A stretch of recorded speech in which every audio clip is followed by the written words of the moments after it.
যে আমরা ওই ধর্ম প্রত্যাখ্যান করলাম যেই ধর্ম আল্লাহ বিশ্বাস করে না, যেই ধর্ম আখিরাত বিশ্বাস করে না, ওই সম্প্রদায়ের ধর্ম আমরা প্রত্যাখ্যান করি। কারণ আমাদের বিশ্বাস আল্লাহ আছে, আখিরাত আছে। আমাদের বিশ্বাস কি আছে? এটা আবার 19 নম্বর পৃষ্ঠার শুরুতেই বলতেছে, ওয়াত্তাবাতু মিল্লাতা আবাই ইব্রাহিম ওয়া ইসহাক ওয়া ইয়াকুব। ইউসুফ নবী বলতেছে আমি আমার বাপদাদা ইব্রাহিম, ইসহাক, ইয়াকুবের অনুসরণ করি, তাদের ধর্মের অনুসরণ করি, কারণ তাদের ধর্ম তাওহীদের ধর্ম। এজন্য একটা কথা মনে রাখবেন, বলেন দ্বীনে তাওহীদ সকল যুগের, বলেন সত্য দিন। আবার দ্বীনে তাওহীদ সকল যুগের সত্য দিন। শরীয়তে মুহাম্মদ কোরআন নাজিলের পর থেকে কিয়ামত পর্যন্ত একমাত্র শরীয়ত। তাহলে দ্বীনে তাওহীদ সকল যুগের দিন, সকল যুগের দিন দ্বীনে তাওহীদ, এটাই সঠিক ধর্ম। আর শরীয়তে মুহাম্মদ কোরআন নাজিলের পর থেকে কিয়ামত পর্যন্ত একমাত্র মীমাংসিত শরীয়তে মুহাম্মদ, সেটা হলো আমাদের নবী মুহাম্মদ সাল্লাল্লাহু আলাইহি সাল্লামের শরীয়ত। বাস, এটা ফয়সালা, এটা মীমাংসা। এই কথাটা আল্লাহ সূরা হুদের মধ্যে বলছে। সব নবীর দাওয়াত ছিল কি?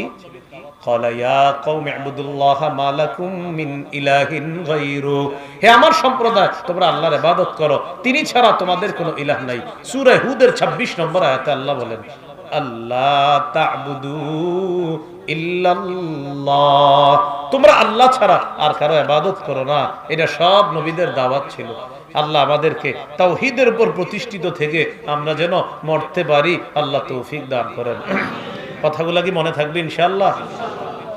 হাদিসে কুদসি সহিহ মুসলিমের বর্ণনা, আল্লাহ পাক রব্বুল আলামিন বলেন ইন্নী খলাকতু ইবাদি হুনাফা কুল্লাহুম ফাআতাতহুমুশ শায়াতিন ফাজতালাতহুম আন দীনিহিম ওয়া হাররাবাত আলাইহিম মা আহলালতু লাহুম ওয়া আমারাতহুম আন ইউশরিকু বি মা লাম উনজিল বিহি সুলতানা। আমি যত মানুষ বানাইছি, সৃষ্টি করছি, আমার সব বান্দাদেরকে তাওহীদের উপর সৃষ্টি করছি। কিসের উপর? আল্লাহ সবাইরে তাওহীদের উপর সৃষ্টি করছে। ইবলিস তাদের কাছে আইসা তাদেরকে তাদের ধর্ম থেকে দূরে সরাইয়া দিছে। সরানোর পর ইবলিস তাদেরকে আদেশ করছে তারা যেন আমি আল্লাহর সাথে শিরিক করি। এই ইবলিস কি করছে? ওই মানুষগুলাকে আমি আল্লাহর সাথে শিরিক করাইছে কে? ইবলিস। মূলত মানুষকে আল্লাহ বানাইছে কিসের উপর? তাওহীদের উপর। ইবলিস আইসা তাদেরকে দূরে সরাইয়া দিছে আর আল্লাহর সাথে শিরিকের আদেশ করছে। আল্লাহ আমাদেরকে শিরিক থেকে হেফাজত করেন, শিরিকের চিন্তা থেকে হেফাজত করেন। আমার সাথে বলেন, বলেন শিরিক করব না, শিরিকের সমর্থন করব না, শিরিকের উৎসবকে শুভেচ্ছা জানাবো না। আবার শিরিক করব না, শিরিকের সমর্থন করব না, শিরকের উৎসবকে শুভেচ্ছা জানাবো না। বলেন অন্য ধর্মের ইবাদত, প্রার্থনা, উপাসনা তাদের ধর্মীয় ব্যাপার, তাদেরকে নিরাপত্তা দেওয়া মুসলিমদেরও দায়িত্ব। তবে শিরিকের সমর্থন কোনোভাবেই করা যাবে না।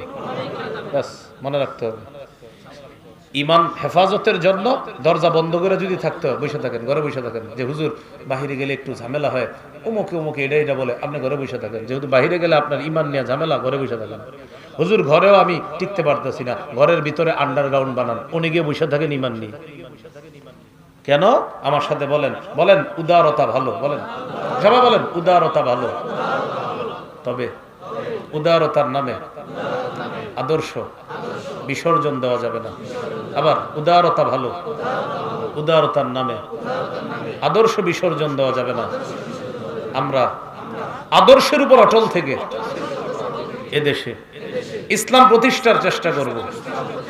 50 বছর 100 বছর লাগুক, তারপরেও আদর্শ বিসর্জন দিব না। কি কথা বুঝে আসছে? ইসলাম প্রতিষ্ঠার চেষ্টা চালাবো। হুজুর কবে? আর আমি পারি না, আমার সন্তান করবে। হুজুর আমার সন্তান যদি না পারে আমার নাতি নাতনি করবে, ওরা যদি না পারে ওদের নাতি নাতনিরা করবে। হুজুর কবে হবে? উত্তর হলো মুসলমানদের পৃথিবীতে হারানোর কিছু নাই। মুসলমান যা করে আল্লাহর জন্য করে। পেলাম আলহামদুলিল্লাহ, পাই না তাও সমস্যা নাই, কিয়ামতে নিশ্চিত পেয়ে যাবো ইনশাআল্লাহ। কি শিখলাম? মুসলমানদের হারানোর কিছু নেই, মুসলমানদের হারানোর কিছু নেই। মুসলমান শুধু চেষ্টা করবে। হ্যাঁ, দুনিয়াতে ঈমান হারানো যাবে না। কি হারানো যাবে না? আপনাদেরকে মহব্বতে একটা আবদার রেখে গেলাম, আপনি যদি পারেন যে হুজুর কিছু বলতে গেলেই তো ঝামেলা, শিরকি কথা বলে ফেলতে পারি বা কোনো শিরকের সমর্থন হয়ে যেতে পারে, আপনি চুপ থাকেন। হুজুর চুপ থাকলে অনেকে ঝামেলা করতে পারে, আপনি এড়ায়া চলেন, ওদের থেকে পালায়া চলেন, কোথাও চলে যান আপনি, যেন আপনি শিরকের পক্ষে কোনো কথা বলতে না হয়, প্রয়োজনে আপনি পালায়া থাকেন। আদর্শ বিসর্জন দিয়েন না, হাতে পায়ে ধরে বলছি আপনাকে। আল্লাহ আমাদেরকে বুঝার তৌফিক দান করেন। এবার একটু বলেন আমার সাথে, বলেন কিতমির। আবার কিতমির অর্থ খেজুরের বিচির উপরের আবরণ। অনেক মোটা, তাই না? মোটা। খেজুরের বিচির আবরণ কত পাতলা? অনেক পাতলা। বলেন কত পাতলা? এবার বলেন কিতমির অর্থ কি বলেন তো আপনারা? খেজুরের বিচির উপরের আবরণ। এবার আয়াত শুনেন, 22 নম্বর পারা 15 নম্বর পৃষ্ঠা, 22 পারা 15 নম্বর পৃষ্ঠা, সূরা ফাতিরের 13-14 নম্বর আয়াতে আল্লাহ বলেন, যালিকুমুল্লাহু রাব্বুকুম, তিনি আল্লাহ তোমাদের রব, লাহুল মুলকু, রাজত্ব তার। বলেন রাজত্ব কার? আল্লাহ। আল্লাহ বলেন রাজত্ব তার। ওয়াল্লাযীনা তাদউনা মিন দুনিহি মা ইয়ামলিকুনা মিন কিতমির, আল্লাহ ছাড়া যাদেরকে তোমরা ডাকো তারা খেজুরের বিচির উপরের আবরণেরও মালিক না। ওয়াল্লাযীনা তাদউনা মিন দুনিহি মা ইয়ামলিকুনা মিন কিতমির, আল্লাহ তাআলা বলেন আল্লাহ ছাড়া যাদেরকে তোমরা ডাকো তারা খেজুরের বিচির উপরের আবরণেরও মালিক না। কিসের মালিক না? তো ডাকেন কেন? খেজুরের বিচির উপরের আবরণের মালিক না, তাহলে কি না? বলেন বলেন মালিক না, কি না? আল্লাহ বলে মালিক না, তো ডাকো কেন? আমি আল্লাহ ছাড়া অন্য কাউরে কেন ডাকো? আল্লাহ কারে ডাকি? এমন কাউরে ডাকো যে খেজুরের বিচির উপরের আবরণেরও মালিক না, তাই তো, তাহলে ডাকো কেন? তো কি করব? আল্লাহ পরে বলতেছে, ইন তাদউহুম লা ইসমাউ দুআআকুম, যদি তাদেরকে ডাকো তারা তোমাদের ডাক শুনবে না। এই জন্য এমন কাউকে ডাকতে হবে যিনি ডাকার সাথে সাথে আমাদের ডাকে সাড়া দেয়। তিনি কে? আল্লাহ। সূরা বাকারার 186 নম্বর আয়াতে আল্লাহ বলেন, উজিবু দাওয়াতাদ দাঈ ইযা দাআন, আহ্বানকারী আমাকে ডাকার সাথে সাথে আমি আল্লাহ তার আহ্বানে সাড়া দিই। সুবহানাল্লাহ। সূরা গাফিরের 60 নম্বর আয়াতে আল্লাহ বলেন, ওয়াকালা রাব্বুকুম উদউনি আস্তাজিব লাকুম, তোমাদের রব আল্লাহ বলেন আমাকে ডাকো, তোমরা ডাকা মাত্রই আমি আল্লাহ তোমাদের ডাকে সাড়া দিই। সবাই একটু বলি, বলেন আল্লাহুম্মা বারিক লানা ফিমা আ'তাইতানা, আল্লাহুম্মা, হে আল্লাহ, বারিক লানা, আমাদেরকে বরকত দেন, ফিমা আ'তাইতানা, যে নিয়ামত আমাদেরকে দিয়েছেন সেই নিয়ামতে বরকত দান করেন।